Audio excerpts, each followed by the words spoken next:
warahmatullahi wabarakatuh. Perkenalkan kami dari PIK Air Rayuan Pulau Kelapa, SMA Negeri 7 Balikpapan. Sebelumnya perkenalkan nama saya Putri Nirmala dan rekan saya. Angel Daun Datu. Oke, kami gak hanya berdua loh di sini. Kami kedatangan tamu teman kami yang bernama.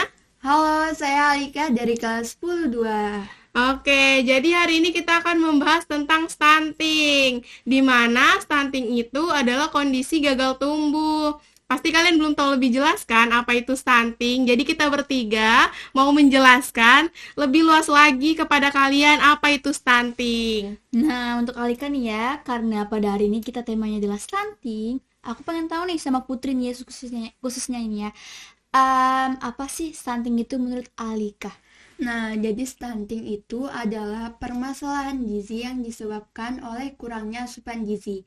Umumnya hal ini karena asupan makan yang kurang, yang tidak sesuai dengan kebutuhan gizi. Permasalahan stunting terjadi dimulai dari dalam kandungan dan akan baru terlihat ketika anak menginjak usia 2 tahun. Menurut data dari WHO, di seluruh dunia 178 juta anak di bawah usia 5 tahun diperkirakan mengalami pertumbuhan terhambat karena stunting. Oh, jadi gitu ya pengertian dari stunting ya. Jadi stunting itu dia permasalahan gizi ya. Oke. Terus tahu aku dampak stunting itu dapat memperlambat perkembangan otak loh. Bahaya banget kan? Itu benar nggak sih? Ya, benar banget. Selain berdampak pada gangguan otak, stunting juga berdampak pada pertumbuhan fisik serta gangguan pada metabolisme. Parah banget ya, nggak kebayang kalau aku jadi Iya, salah satu orang yang terkena stunting. benar Semoga sih. enggak deh. Amin. Amin. Nah, tadi dari dampak yang udah Alika jelasin nih ya, penyebab dari dampak itu terjadi tuh apa ya? Penyebab dari terjadinya stunting itu adalah yang pertama kurangnya asupan nutrisi pada 1000 hari pertama kehidupan, yang kedua tidak cukupnya protein, dan yang ketiga perubahan hormon yang disebabkan oleh stres yang terjadi pada ibu hamil. Oh, jadi gitu. Terus selain ada dampak sama penyebab kan, aku tuh pengen tahu sih ciri-cirinya gimana. Nah, ciri-ciri dari stunting itu yang pertama anak berbadan lebih pendek dari anak seusianya. Yang kedua tuh tulang tuh terhambat, pertumbuhan tulang terhambat. Yang ketiga badan lebih rendah dari anak seusianya itu. Oh, jadi gitu ya. Nah, untuk poin pertama nih ya, berbadan pendek. Nah, aku nih kan berbadan pendek ya, apalagi di kelas nih. Angel pendek, Angel pendek. Nah, menurut Alika nih, aku masuk gak sih dalam poin pertama nih? Berbadan pendek. Menurutku sih alangkah baiknya kita langsung mengunjungi dokter atau ahli gizi yang lebih tahu tentang stunting. Tapi kayaknya tinggi kita bertiga sama aja deh. Iya, terus aku mau tanya nih, kenapa sih stunting itu baru banyak terjadi atau banyak dialami di zaman sekarang?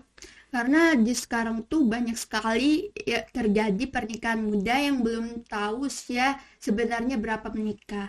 Karena usia muda pernikahan itu belum tentu tahu tentang cara mencegah terjadinya stunting dan cara makan pola bergizi. Sehingga lahirlah anak dengan kondisi stunting. Gitu. Oke, jadi kita harus menghindarin pernikahan dini ya, pernikahan di usia muda.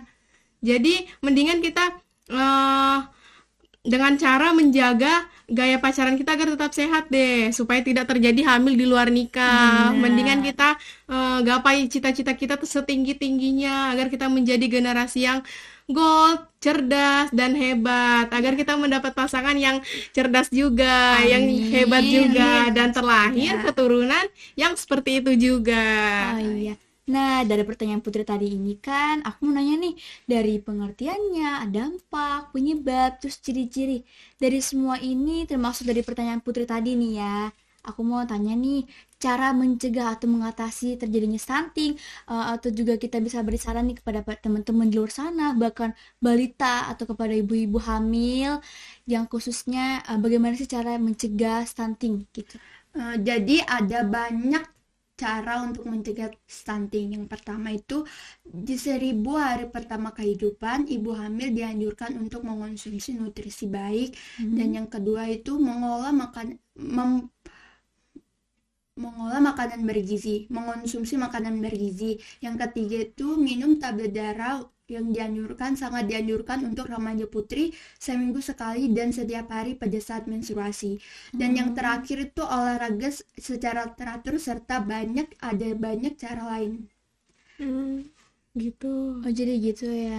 Wah, Nah. dari semua rangkap-rangkapnya Alika nih ya, aku ada saran nih ya, menghimbau kepada yang nontonnya, terutama untuk para kakak kelas kita ini ya, kakak kelas 12 nih ya.